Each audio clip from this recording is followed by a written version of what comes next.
James Lapton, delighted to be joined with Tom Loeffler on Zoom today. Tom, how are you? I'm great, James. How are you? I'm very good. Thank you for asking. Very good indeed. I want to start off with this coming fight night this week at Hollywood Fight Nights.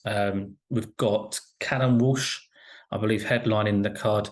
3-0, three knockouts. A very good prospect by the looks of things. In terms of prospects, would you say he's going under the radar a little bit? Actually, you know what, James? I would say with him headlining the UFC Fight Pass shows, he's really gotten a lot of attention. He only has 3 fights, but he's got a tremendous amateur background, 6-time national Irish champion, European gold medalist. And so with training with Freddie Roach at the Wildcard Gym, he's really gotten a lot of people's radar screens. Maybe in the beginning when he first turned pro, he wasn't, but now being his third time on the UFC Fight Pass and headlining the Hollywood Fight Night show that we do here in LA, he's really gotten a lot of attention. We sold out. I was just going to announce today that the show is sold out with seats. There's still some limited standing room tickets, and with all the promotion that he's gotten from the UFC, we expect some really great ratings for the subscribers of Fight Pass. You talk about obviously the UFC there, UFC Fight Pass. Callum himself has been sparring with Tony Ferguson, obviously a UFC star. And like I say, the platform there is there for him now. Just how far can he go? I think the sky's the limit. When we first met Callum and spoke to Freddie about his potential, Freddie said that this is one of the most talented young fighters that he's ever worked with. So that spoke volumes to me, coupled with his amateur background and the fact that he's only 21. There's no reason to rush him, but at the same time, Callum realizes if he's headlining these shows, he's got to fight quality competition. And if you look at Benjamin Whitaker, who he's fighting, it's a huge step up. If you look at the BoxRec ratings, Callum is around number 500 and Whitaker's number 200. So that's a big step up in competition. But with all first round knockouts for his first 3 fights, we realized we had to step up the competition, and he's got some great sparring. Like you said, he trains with Tony Ferguson, who's a UFC star, but also he sparred with Virgil Ortiz Jr., who's fighting a southpaw this weekend. So that was tremendous sparring for both guys, and Callum learned a lot with that, naturally under the tutelage of Freddie Roach. In terms of platforms with these promotions, with the UFC Fight Pass, how much does that mean to fighters like Callum? These guys who are just coming in, as you mentioned, 3-0 at the start of their career. It means a lot. Instead of getting buried on an undercard somewhere where you're the first or second fight of a show and the fans aren't even in the arena yet, and you might not be on TV, he's headlining these Fight Pass shows. The UFC is going to dedicate their entire social media not only for Fight Pass but also for their UFC main accounts to promoting Callum's fight on Thursday, which is pretty much unprecedented for boxing on UFC Fight Pass. And when I was talking to Dana about growing boxing on the platform, he really liked the vision that I had, and naturally he saw a lot of similarities to the success he was able to accomplish with Conor McGregor and the Irish fan base, and Callum Walsh on the boxing side with his Irish fan base. So there's a lot of similarities there. Dana came to the last fight that we did, the last show we did, to come support Callum, and to have Dana White in live in the audience when you're in the ring was a huge statement. We have other celebrities. Tony Ferguson's going to come on Thursday. Mario Lopez was there for the last show, and he's coming again on Thursday because he really enjoyed it. So we're looking forward to a great show. It's not only Callum headlining the show, but we got some other great fights, and that's just the chemistry of having a lot of great matchups, and the fans really appreciate the energy and the excitement in the ring. You mentioned Dana White there. He's always sort of hinted that he wants to dip his toes in the boxing world and the boxing promotion side of things. Do you think Dana White, with the success he's had with the UFC, would be a good fit for boxing? I think absolutely. I mean, he's a genius promoter. What he's done with the UFC brand. I mean, fans, we've been to a few shows now with Callum, and fans just come because they know a UFC show is going to have great entertainment, regardless of who's fighting. So they come really more for the brand. Naturally, you have stars like Ronda Rousey and Conor McGregor and so many countless other stars that Dana's developed. But the brand is key. And I think if we can use that same fan base that he's developed and cross market, that's one of our strategies that I developed with Dana, is to cross market not only boxing fans, which I have the experience with, from working with the Klitschko brothers, developing Triple G here in the U.S. and as a global star, and Chocolatito and all the boxing champions that I've worked with on the boxing side, and then you cross market with the UFC fan base, who are they're combat sports fans.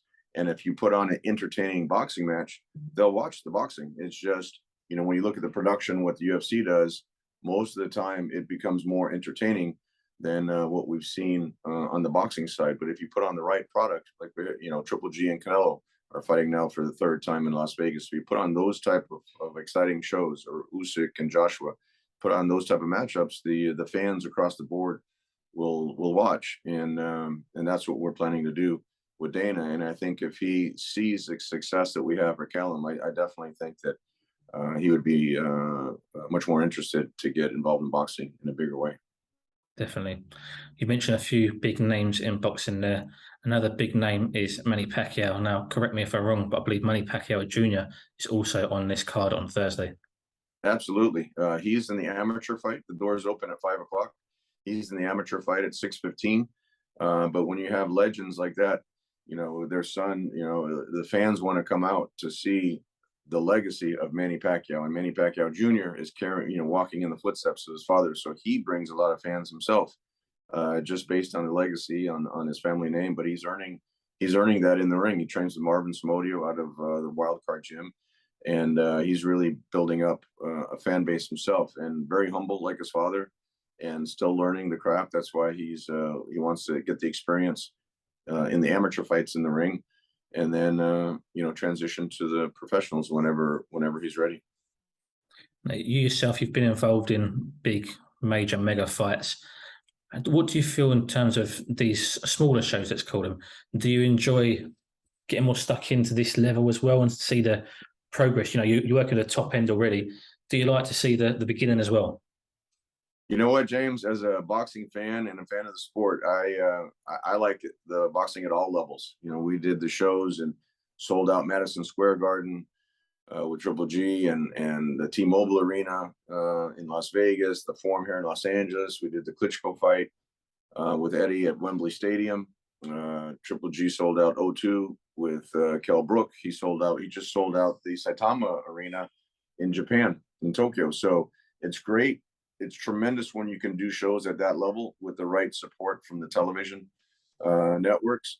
At the same time, it's fun to do these smaller shows when you're developing the talent, when you can show the rising stars on a platform like UFC Fight Pass, instead of being buried on an undercard. And you really have, I feel, the connection with the fans on these type of shows. Whenever we did the local shows, even the Superfly shows here in Los Angeles, and the fans would come early, they would be tailgating. It would be like a soccer atmosphere, where we had Chocolatito from Nicaragua, we had Estrada from Mexico, we had Sorongosai from Thailand, Arroyo from Puerto Rico. So we really had a really great atmosphere, like a soccer stadium. And that's what you get with these local shows, where you're building the champions of the future, and you really make a connection. Callum Walsh now understands, not only does he have to knock out or beat guys in the ring impressively to build your fan base, but also he's interacting with sponsors at an early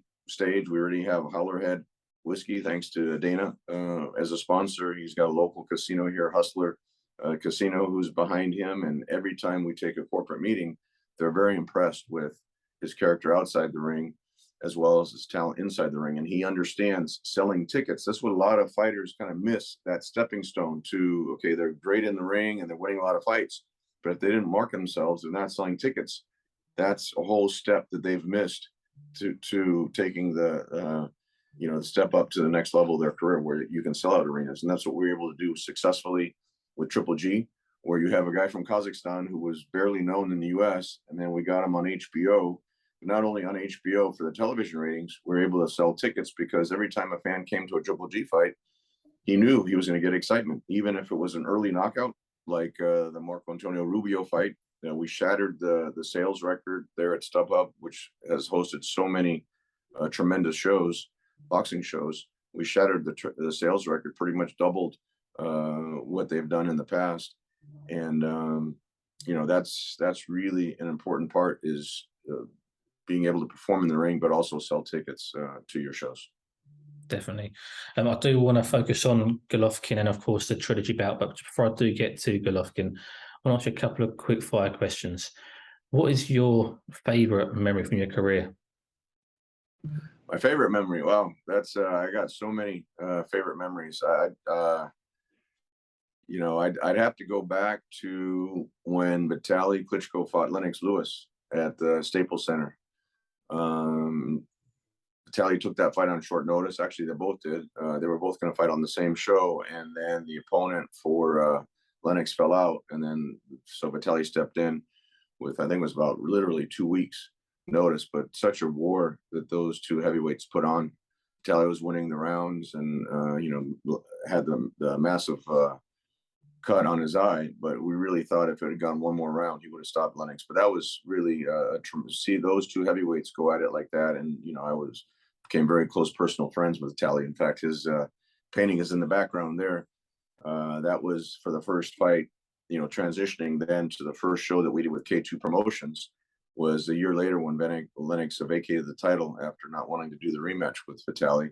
When Vitaly fought Corey Sanders here at Staples Center. That was the very first show that we did on our K2 Promotions. And since that show in 2004, we set the record for the most heavyweight championship promotions or fights for this century. So I'm very proud of that. And so I have to go back to, even though so many great memories, so many great stadiums, I'd still go back to Vitaly and Lennox Lewis. Has there ever been a moment in your career where you've pulled off something that you didn't think you would? Getting Canelo in the ring for the first time with Triple G. When Canelo vacated the title, when Triple G was a mandatory and was ordered by the WBC to fight Triple G, and we all had a signed agreement that Canelo could do that voluntary defense against, I think it was against Amir Khan, and then the next fight he had to fight Triple G. They all agreed to it. Golden Boy agreed to it. Our side agreed to it. The WBC had agreed to it, to allow that voluntary defense. And then when Canelo vacated the title, because he knew that was going to be a very tough fight for him, then to get him in the ring a year later when he wasn't obligated, to fight Triple G, that was one of those miracles that I thought wouldn't happen, because the time was ticking on Triple G's career. He was 30 years old when I started working with him in the beginning, so I didn't have a lot of time to build a new star that had never been shown on or featured on television, or at least not here in the U.S. television. So that was I thought that was a big feat, is getting Canelo in the ring to fight Triple G in 2017. And is there one thing that you've not done yet that you hope to accomplish before you retire? Wow, that's a good question. I just like continuing to do what I do. Finding new stars. When you've worked with legends like both Vitaly, Vladimir Klitschko as heavyweight legends, middleweight legend like Triple G, the flyweight legends like Chocolatito, pretty much have accomplished anything that I could hope to accomplish, going to all the different stadiums. Sometimes you say, okay, if I could promote in a certain stadium, but when you've done a show at Wembley Stadium or Madison Square Garden or, all these legendary arenas, I would just like to continue to develop stars. I don't work with a lot of fighters, but the fighters that we do work with, really put 100% behind them. And, if we can develop Callum Walsh into a champion, that would be, James, that would be, if I had a goal, I would say to develop an Irish boxing superstar. If we could develop Callum into a champion that then sells out some of these great arenas and then go back to Ireland as a homecoming, I would really look forward to that. That would be fun.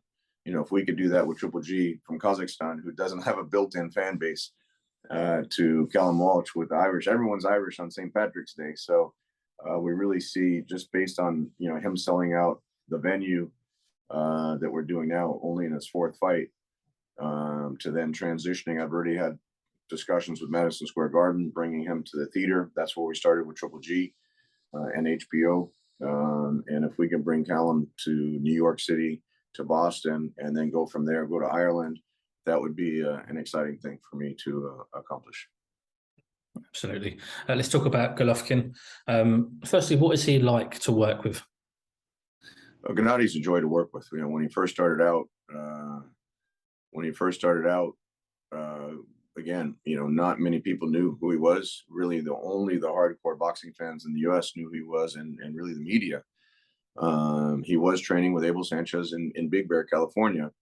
And so we brought him to New York. We had meetings with HBO, with Showtime, with Epix, anyone that would put him on. I was pretty much begging the people, the stations, with the relationships that I had, working with the Klitschko brothers, working with Shane Mosley, working with Kevin Kelly, working with James Toney, in the past, and then saying, look, here's Triple G from Kazakhstan. His English wasn't very good at the time. And again, he wasn't very well known. Only the hardcore fans. HBO was thinking, well, what do we do with a champion? I told HBO, I told actually all of them. I told Steven Espinoza at Showtime. I told the folks at Epix, said, here's a guy, a champion from Kazakhstan. He'll fight anybody. We don't need a lot of money. We just need the exposure, just need the opportunity to get on a TV platform. And that was in January. I remember that specifically, January 2012. And I was begging and saying, he'll fight anybody. You don't have to pay him a lot of money. And it took until September when HBO finally pulled the trigger. And that was only by luck or by chance, because he was the mandatory for Felix Sturm. And Daniel Geale was supposed to fight on HBO. Daniel Geale was supposed to fight Pirog on HBO. And then Geale pulled out of that fight. They were two champions. They were sorry about that. They were two champions, Geale and Pirog, IBF and WBO champions. So Geale pulled out. He got a higher offer to fight Sturm over in Germany. And then just on that alone, that opened up the slot to fight Pirog. So Gennady had the WBA belt, Pirog had the WBO belt, and then Pirog got injured. And then we thought, oh no, Pirog's injured. They're going to scrap the fight. And then luckily, Peter Nelson, I give him a lot of credit. He stood up for Triple G, said, no, we made the commitment to him. We'll keep him on the show as the champion. And sure enough, then he fought Proxa, who was the European champion. And with that tremendous performance against Proxa, who's a very difficult style to fight, very moves around a lot, great boxer. And Triple G just tracked him down and had a tremendous knockout. And then ever since then, the HBO fans said, we want to see more Triple G. And that's how it started with Triple G. But it was a lot of begging in the beginning. Now, you said earlier that it was a miracle to get Canelo into the ring 5 years ago for the first fight. It was almost like he got a bit of a miracle to get a result and not a loss in that first fight, in my opinion. Well, that's a whole different discussion, James. It's a miracle to get him in the ring and a miracle to win a decision, I felt, for Triple G in Las Vegas against Canelo. I thought clearly Triple G won that first fight. We were very confident. We made so many concessions to Canelo and Golden Boy as the champion. Triple G, don't forget, Triple G was the champion. Canelo vacated his title. I think by that time he had 3 titles. And we made so many concessions as the champion just to get Canelo in the ring, because we were so confident. We felt, okay, if you could beat Canelo, that would be a huge pay-per-view event. We broke didn't break the record, but we had the 3rd highest gate in Las Vegas history. When you think of all the great fights they had there with the Tyson fights, all the huge promotions that they had up there, and we had the 3rd highest gate for Triple G and Canelo won. That was a huge financial success, over 1 million pay-per-view buys. But then to have a judge where everyone that I knew thought that Triple G won the fight. I thought he clearly won the fight. HBO had it 8-4, which I thought was a pretty clear result. And one of the judges scored it 10 rounds to 2 for Canelo. I think that probably in the history of bad decisions was probably the worst scorecard I can ever think of. Going from a fighter that won 8-2, 8-4 to losing 10-2 was, I don't know how that was even possible, but that just showed you how difficult it was not only to get Canelo in the ring, but then to win a decision against him was virtually impossible. One judge had Triple G winning only by 1 round, and another judge had it a draw, which even the draw I thought was very suspect. So anyway, and it was funny scoring. You know, the one of the 2 rounds, which was probably Triple G's biggest round, was the 7th round. If one of the 2 rounds that judge scored must have been a landslide for Triple G, the judge that had it a draw scored it for Canelo. So the whole thing was just so bizarre. That scoring that night was so crazy. But yeah, that was the next step, was winning a decision against Canelo in Las Vegas. Proved to be virtually impossible for Triple G without knocking him out. Does that fuel you with any worry going into the trilogy fight? Well, there's been a lot of changes in the Nevada State Athletic Commission, so hopefully things have changed for the better up there. We'll see. I mean, there's only one way to tell, you know, in selecting judges. And, you know, it's not that complicated to score a fight. You know, when, you know, unfortunately, judges don't have the advantage of slow motion replays after the round, which, you know, everyone on HBO saw, you know, when Gennady was throwing those punches. I mean, granted, it was a very competitive fight, you know, going back to the first fight, but, you know, Gennady landed a lot of short punches that should have been scored. And maybe the judges, for whatever reason, if you try to give them the benefit of the doubt, didn't see those, but you know, clearly they shouldn't have scored it for Canelo. So we're hoping now that look, Gennady's 40 years old, so you know, Father Time is always undefeated. But I would say if anyone can really box at a high level at 40, it's Triple G. Yeah, it's you know, he just went to Japan to fight in Tokyo at a sold-out Saitama arena, beat a champion, another world champion, Murata. So to go over there to beat a world champion, take his title, unify the titles over there, shows the level that Triple G is still at. And with Canelo, you got to give B-Ball credit. I mean, he's, you know, from the fights that Canelo fought Triple G at, it was B-Ball was 15 pounds heavier, so naturally he had the physical advantage, the size advantage. But what B-Ball did, which made it easier to score, was he actually snapped Canelo's head back, was pressing him forward. You know, as the bigger man, I think he was able to push Canelo backwards, and that's really what Triple G has to do at this point. The difference in this fight is at 168. If you remember, the reason Canelo gave when he vacated the title and didn't fight Triple G the first time when it was ordered in 2016 was that he was trying to convince everyone he wasn't a middleweight. Even though he was middleweight champion, he wasn't a middleweight because he just beat Cotto. And so he went back down to 154 specifically for that reason, trying to convince the fans he's not a middleweight. He fought Liam Smith, if you remember that fight. But then he was fighting at 175. So I don't know. That argument of him not being a middleweight went out the window a long time ago. Now at 168, I think it becomes very interesting. Canelo, just coming off the Bivol loss, has to come down from where he fought at 175. Triple G can move up to 168 pounds, which you know, both Abel and Jonathan both say that, you know, he was always a lot stronger at 168 before he came down to 160 pounds. So I think that'll be an interesting dynamic, not only being a third fight, but fighting in a different weight class. I think that gives the advantage to Triple G moving up to 168 pounds. So, you know, we'll have to see how it plays out. I think Triple G, you know, it's like if you start out a Canelo fight, you're already down 2 rounds before the opening bell rings. He knows what he's got to do. Even with the Bivol fight, if you look at the judges gave Canelo the first 4 rounds, and I thought he easily won at least 2, if not 3 of the 4 rounds. Even Bivol started out with a disadvantage on the judges. So I really think the judges have to be under scrutiny. I thought with the bad decision in the first fight, the second fight, people would say, okay, well, Canelo got the nod on all the close rounds in the first fight. We'll give Gennady some credit in the second fight. And sure enough, the same thing happened in the second fight.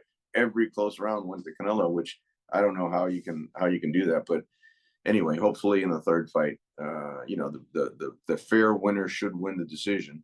And look, if Canelo wins a clear decision, then that's great. No one's going to complain about it. But if Triple G wins and loses the decision, I think it's going to be an unfortunate situation. So we're hoping that the right thing happens in the trilogy, and we're hoping that Triple G at age 40 can really cement his legacy. Look, if he wins the trilogy, whatever happened those first two fights when Canelo was trying to convince everyone I won the first two fights, I don't need to do a rematch with him. If Triple G can win the trilogy, that pretty much wipes out those what happened in the first two fights, and he goes on, I would say, arguably at being the number one boxer in the sport if he can beat Canelo at this point. Definitely. Tom, the last question from me. I know you're Team Golovkin, and you may be a little bit biased with the answer to this one, but a prime for prime, who would have won, Golovkin or Marvin Hagler? That's the hardest one to answer because Marvin is one of my heroes, all-time hero. We met him. He came to Monte Carlo to support Triple G fighting there. He was based in Italy at the time. We saw him at so many different of the WBC conventions. True Hall of Fame fighter. So that one would be one that I would hate to pick against. I mean, I'm biased with Triple G. I just think the size-wise, the punching power, and I'd have to give it to Triple G. But Marvin Hagler, like I said, is one of my heroes, and I can never pick against Marvin Hagler. I think what he accomplished during his reign, really being similar to Triple G, he was really like a blue-collar boxer. He didn't have the flash or the promotion behind him or whatever the case was. He was a blue collar worker that would go out and beat guys up, and that was how we looked at Triple G. Was he would just went in the ring and knock guys out, and was an exciting fight. And so I'd hate to pick a winner with that one because that's about as close as I would say someone would come to Triple G's legacy, because I thought when he knocked out 23 guys in a row, and many of those world championship fights, I thought that was pretty much one of the most dominant reigns I've ever seen in boxing. Not only was he knocking guys on the ring, he was making guys vacate their titles in order not to fight them. And I use the example of Canelo, who the first Mexican champion from the WBC to ever vacated a WBC title. Then if you remember, Daniel Giel actually vacated his title once he went to Germany and beat Felix Sturm. The WBA mandated Daniel Giel to fight Triple G, and Daniel Giel vacated that WBA title in order not to fight him. So these were career high paydays that the guys were going to get, and so that's how intimidating of a champion Triple G was. But you can't take away anything from Marvin Hagler's legacy. Rest in peace. He, like I said, he was one of my true heroes in boxing. Absolutely. Tom, I want to thank you very much for your time. I really appreciate you giving me your time this morning, and all the best for the trilogy fight and for Thursday night as well. Great. Thank you, James. I appreciate that.